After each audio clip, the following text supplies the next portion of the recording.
Halo teman-teman, jumpa lagi di channel ini. Hari ini hari Senin tanggal 30 Mei 2022. Sebelumnya saya ingin mengingatkan bahwa MC Saham mengadakan grup premium khusus yang disertai oleh berbagai fasilitas menarik. Mulai dari pembelajaran khusus analisa teknikal, konsultasi emiten, live webinar, signal trading, portfolio review, e-learning, dan masih banyak lagi. Bagi teman-teman yang tertarik bisa langsung saja join di grup Telegram dulu. Link sudah saya sediakan di kolom deskripsi di bawah. Di dalam video ini saya ingin membahas atau mereview mengenai beberapa acuan saham yang telah diajukan oleh teman-teman kita di grup Telegram dan Instagram secara gratis untuk setiap harinya. Ingat ya, disclaimer on tidak menyarankan untuk memperbelikan dan memperjualkan saham. Hasil analisa saya tetap perlu direvisi kembali dengan analisa masing-masing. Untuk teman-teman yang belum join di grup Telegram saya, bisa segera join di grup Telegram saya. Link sudah saya sediakan di kolom deskripsi di bawah. Serta jangan lupa untuk follow Instagram saya dengan username mc_saham. Saya akan mengupdate saham-saham pilihan saya untuk dibagikan ke teman-teman melalui grup Telegram dan Instagram. Maka dari itu, alangkah baiknya teman-teman join di grup Telegram saya dan follow Instagram saya agar tidak ketinggalan pilihan saham yang menarik. Jika video ini bermanfaat, mohon bantuannya untuk diklik tombol subscribe dan like-nya, serta jangan lupa untuk tekan loncengnya agar mendapatkan notifikasi terbaru dari channel ini. Oke, kita langsung saja masuk ke kondisi IHSG-nya. IHSG hari ini closing di harga 7.037 dengan persentase plus 0,16%. Sementara IHSG masih ada gap di atas di area 7156 hingga 7.204. Itu masih ada gap di atas yang dimana harus ditutupi. Untuk IHSG sudah break area resisten dan resisten become support di harga 6.972. Tadi juga sempat retest di area support yang sudah saya buatkan. Dan kebetulan opening tadi sudah naik ya untuk IHSG. Ini bisa jadi candle reversal, jadi kita perlihatkan saja. Kita lihat tadi banking ya, Big Bang itu koreksi tadi. Kita lihat saja pergerakan besok bagaimana. Yang jelas ada potensi untuk terjadinya reversal atau turning point ya untuk kondisi IHSG, dan nanti BRI, BNI dan BCA mengikuti dengan kondisi IHSG. Kita langsung saja masuk ke beberapa emiten yang akan dibahas. Di sini ada MTWI.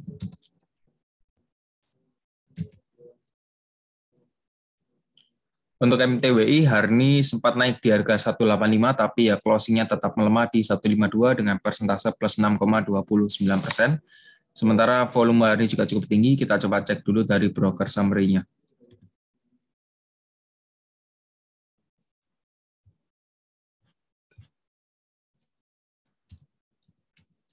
NTWI ini yang aku nggak seberapa banyak, ada XC, MG, dan DH dengan rata-rata 170, 168, dan 164. Ini sudah net buy, dan yang distribusi ada PD, BQ, dan KK. Perhatikan untuk broker summary-nya, dan secara teknikal di sini MTWI masih bisa bertahan di atas EMA 90 garis hitam, dan juga sudah breakout resisten EMA 21 dan EMA 34. Kita lanjut, di sini ada saham MTEK. Untuk MTEK sementara masih ada banyak sekali gap di atas karena juga sempat auto reject bawah. Untuk MTEK secara momentum di sini kelihatan ada potensi terjadinya golden crossing, tapi ya memang volumenya masih relatif kecil dan masih bertahan di atas area support 1835. Sementara untuk MTEK sudah beberapa kali retest di area resisten 2080. Ini pada tanggal 10 November juga ada di 3 Februari. Itu beberapa kali retest, jadi bisa kita asumsikan bahwa ini merupakan resisten. Kita coba cek dulu dari broker summary-nya, karena dilihat di sini EMA 34 dan EMA 21 juga sudah berpotongan dan harga masih di bawah EMA 90.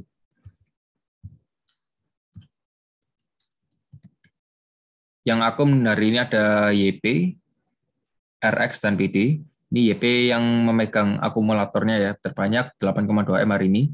Distributornya ada AK paling banyak 10,7 M, rata-rata 18,70. Jadi diperhatikan saja untuk broker summary-nya. Kita lanjut, di sini ada saham JPFA.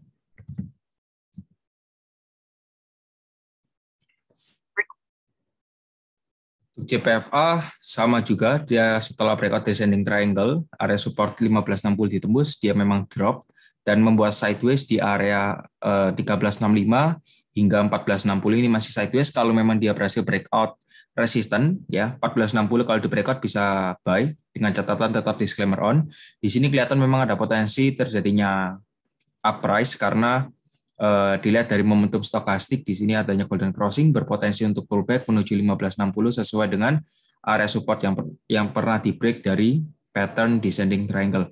Jadi untuk JPFA potensinya masih oke. Kalau memang dia breakout resisten berarti memang tujuannya untuk pullback ya. Kita lanjut, di sini ada saham BRIS. Untuk BRIS closing di harga 14.35 dengan persentase minus 1,71%, sementara untuk BRIS tetap berada di posisi garis EMA 90, 34 dan 21, sementara juga masih downtrend. Kalau saya lihat kategorinya masih strong downtrend karena belum membuat higher high dan higher low, malah lower low dan lower high. Nah, sementara untuk resistennya di 1.500 titik psikologis dan sementara juga belum berhasil menembus ya 1.500 belum ditembus.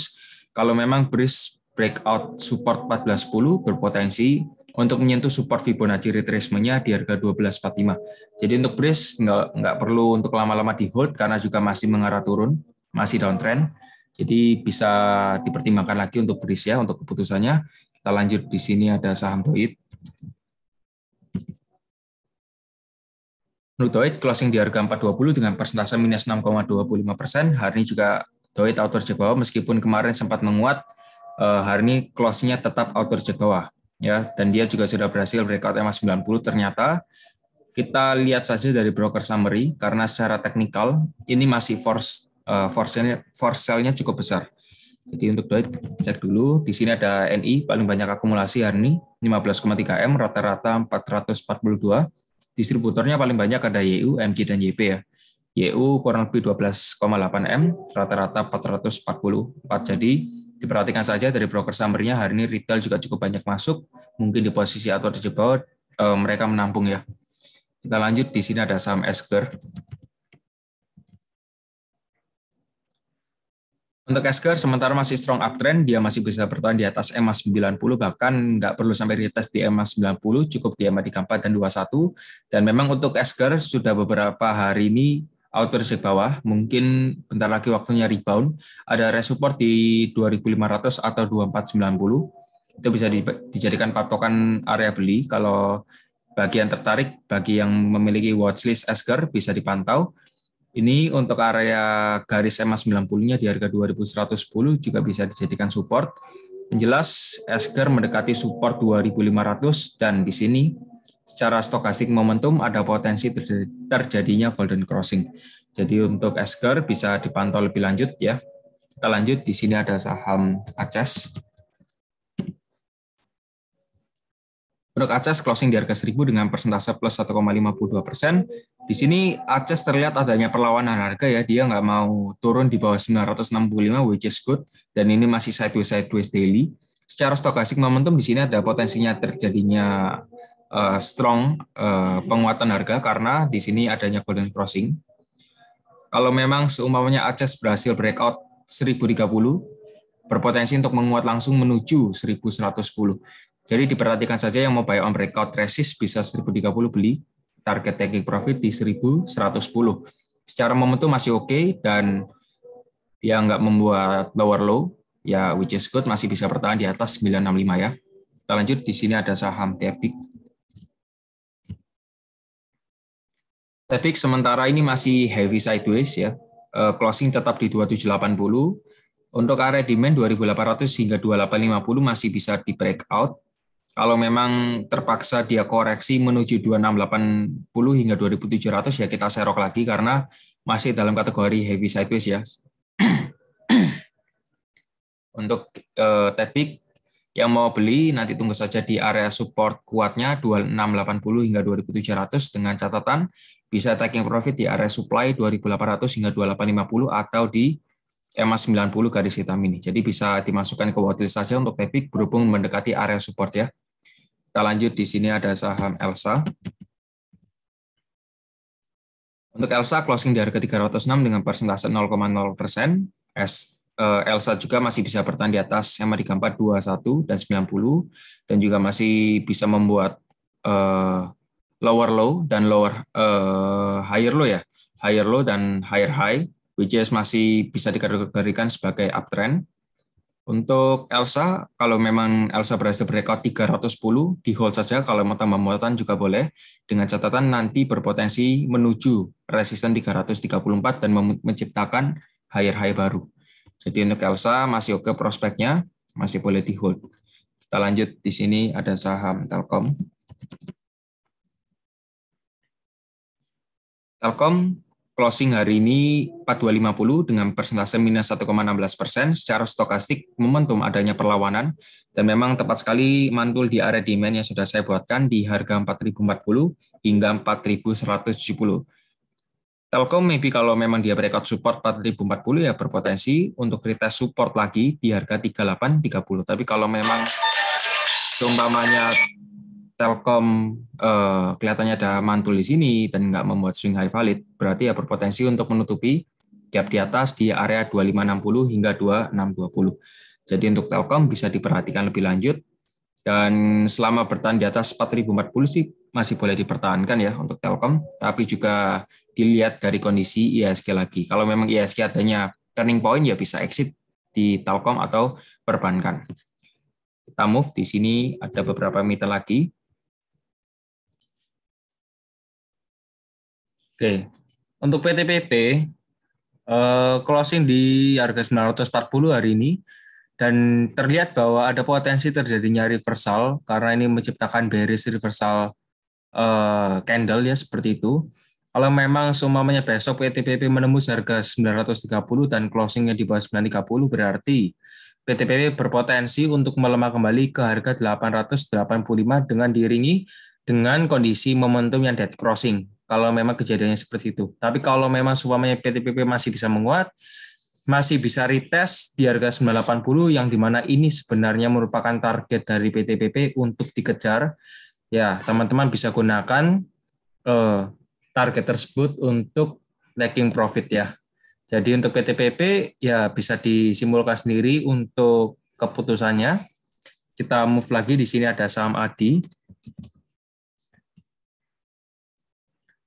ADI closing di harga 730 dengan persentase plus 2,10%.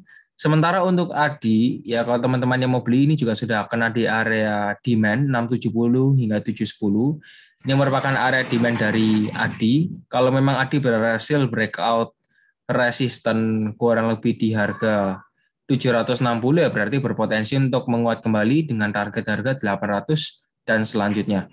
Nah, berhubung dengan kondisi IHSG kita seperti ini, kalau memang ADI sumamanya menguat ya kita bisa buy on breakout saja, karena ya ini ada potensi sih untuk menguat ya. Ada potensi untuk menguat ke target harga 760. Jadi untuk ADI mungkin segitu dahulu, kita lanjut, di sini ada saham TINS. TINS closing di harga 1810 dengan persentase plus 2,26%.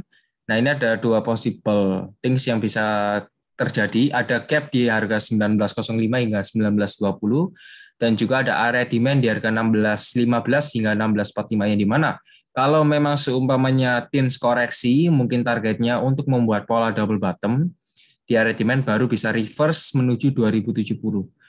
Tapi kalau memang semuanya TINS bisa menguat sebelum menyentuh area demand tersebut ya better ya. Jadi untuk TINS segitu dahulu, kita lanjut, di sini ada saham WSKT. WSKT closing di harga 545 dengan persentase plus 4,81%. Untuk WSKT kalau memang dia sudah berhasil membuat higher high, higher low bisa dipertimbangkan, tapi sementara waktu bisa wait and see saja ya. Kalau memang dia berhasil menembus harga 640 baru bisa kita pertimbangkan untuk entry. Karena begitu dia menembus harga 640 pasti ada koreksi. Nah, kita buy on weakness saja. Sementara untuk SKT bisa wait and see, tapi kalau mau daily trading ya bisa dimanfaatkan momentumnya. Ya. Jadi untuk SKT ingat area supply di 550 hingga 585 which is itu sudah mendekati. Kita tunggu saja, kalau memang dia breakout ya lanjut bergerak up ya. Oke, kita lanjut, di sini ada saham Wika. Untuk Wika closing di harga 965 dengan persentase plus 2,66%. mengikuti dengan kondisi AD dan BTPP. Untuk Wika nggak kalah saing di area demand 850 hingga 915 juga adanya rejection. Menurut saya Wika berpotensi menguat dengan target harga 1005 menuju EMA 90-nya. Kalau memang dia breakout EMA 90 ya berpotensi untuk menguat menuju 1095 lagi. Nah, untuk Wika ini masih bisa dipantau lagi kalau memang dia sudah membuat higher high, higher low, ya bisa entry gitu ya untuk Wika. Kita lanjut, di sini ada saham SMGR.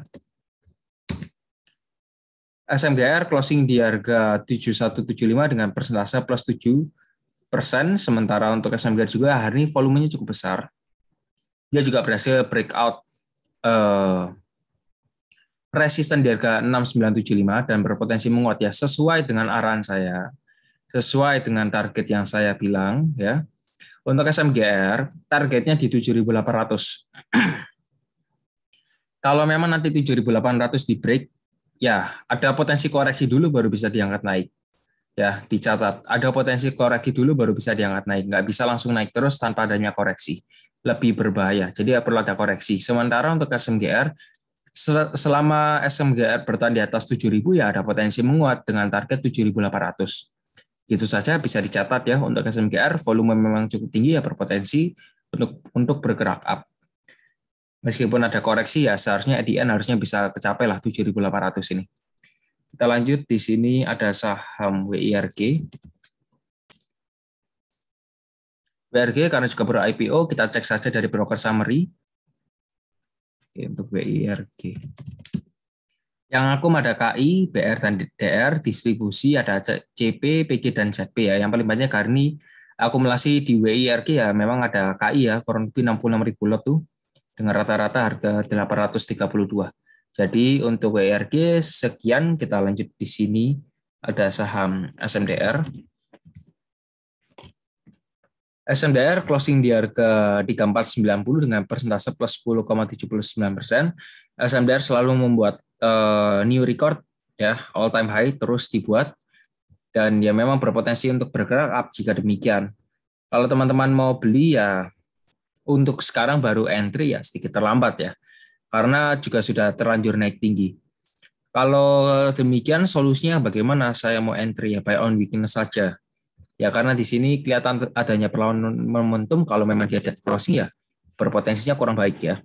Next di sini ada saham WG. WG closing price 178 dengan persentase plus 1,71%. Sementara untuk WG area supportnya di harga 167 hingga 173 itu merupakan area demand. Menurut saya WG masih sideways saja secara weekly ya. Dan untuk area demand bisa disimpulkan di sini sebentar ada volume besar di sini. Nah, untuk area demand tetap di kotak ungu dan untuk resisten di 181. Kalau dia breakout 181 ya berpotensi untuk bergerak up. Mungkin tapi untuk WG ini masih slowly ya, pergerakannya masih slow. Kita lanjut lagi di sini ada saham Bird. Untuk Bird, nah gini ya untuk Bird ya, ini sudah 2 hari naik dan digoreng ya, 2 hari naik dan digoreng. Hari pertama 18%, hari kedua 23%. Ini bisa di follow lah untuk Bird ini ya. Baru 2 hari seharusnya masih berpotensi lagi, seharusnya masih berpotensi lagi. Tapi memang juga naiknya sudah cukup banyak ya. Kalau mau beli sekarang sih memang resikonya lumayan tinggi ya. Resikonya lumayan tinggi. Tapi kita cek dulu dari broker summary-nya. Untuk Bird. Nah, ada CCMG dan MK yang akumulasi untuk perdagangan hari ini dengan rata-rata 1674, 1765, dan 1697. Untuk CC dia simpan 58.000 lot dengan rata-rata harga 1674. Yang distribusi sih ada YU, KI, dan PD ya. Jadi untuk Bird mungkin segitu dahulu bisa dijadikan pertimbangan. Kita lanjut di sini ada saham PRMS. PRMS closing di harga 216 dengan persentase minus 0,92%. Nah, untuk PRMS ini juga masih sama ya, masih sideways. Ini kalau saya lihat ya, masih sideways. Kalau memang dia berhasil breakout 228 ya bergerak up lagi menuju 240. Tapi kalau memang dia turun ya targetnya mungkin di harga 204, 206 di arah sana. baru bisa kepantul lagi ya. Ini kalau saya lihat sih EMA 34 dan EMA 21-nya menolak untuk dead crossing ya. Kita lanjut, di sini ada saham AMRT. AMRT closing di harga 16.90 dengan persentase 0,0%, sementara untuk AMRT juga area supportnya tetap sama di harga 16.75 dan untuk resistennya di 17.55. Kemungkinan besar masih ranging-ranging di sana saja. Jadi menurut saya besok berpotensi untuk menguat ya untuk AMRT ya.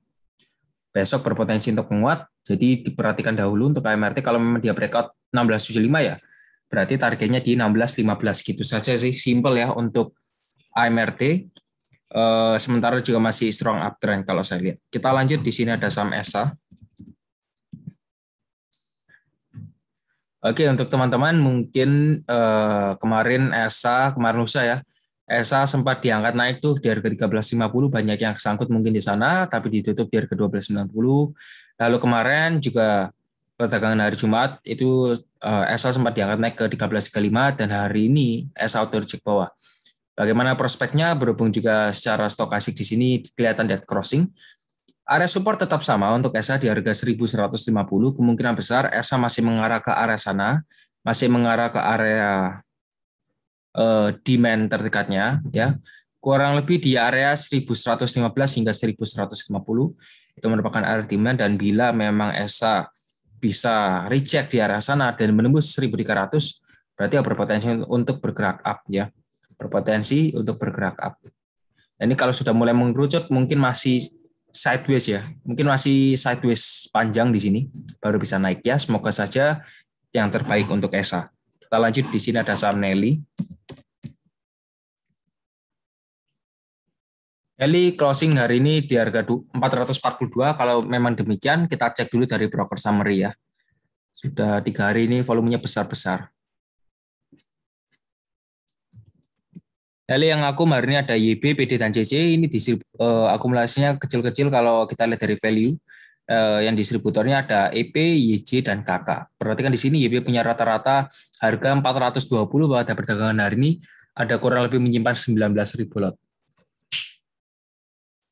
Jadi untuk Nelly mungkin segitu dahulu. Kita lanjut, di sini ada saham DSNG. DSNG closing dari 560 dengan persentase 0,0%. Dan sementara kalau saya lihat ini DSNG ya cukup menarik ya. Ini juga bisa dijadikan bahan pertimbangan bahwa ada potensi terjadinya double bottom di harga 525 hingga 535 ya, maybe di arah sana. Kalau memang ini terjadinya double bottom ya kita bisa ambil ya gitu. Jadi untuk DSNG bisa diperhatikan lebih lanjut. Ini juga cukup menarik, bisa dimasukkan ke watchlist. Kita bisa buy on weakness bersama. Ya. Jadi untuk DSNG mungkin segitu dahulu, prospeknya masih bagus ya. Oke, ini mungkin di harga, saya pilih dulu saja, di area sini mungkin 535 hingga 505 lah ya. Ini area demand. Kalau memang dia kepantul ke sana dan membuat double bottom diiringi dengan kondisi momentumnya bagus ya kita bisa serok. Gitu ya. Jadi untuk DSNG mungkin segitu dahulu. Mungkin pembahasan kita sampai di sini. Sampai jumpa lagi di video selanjutnya. Goodbye.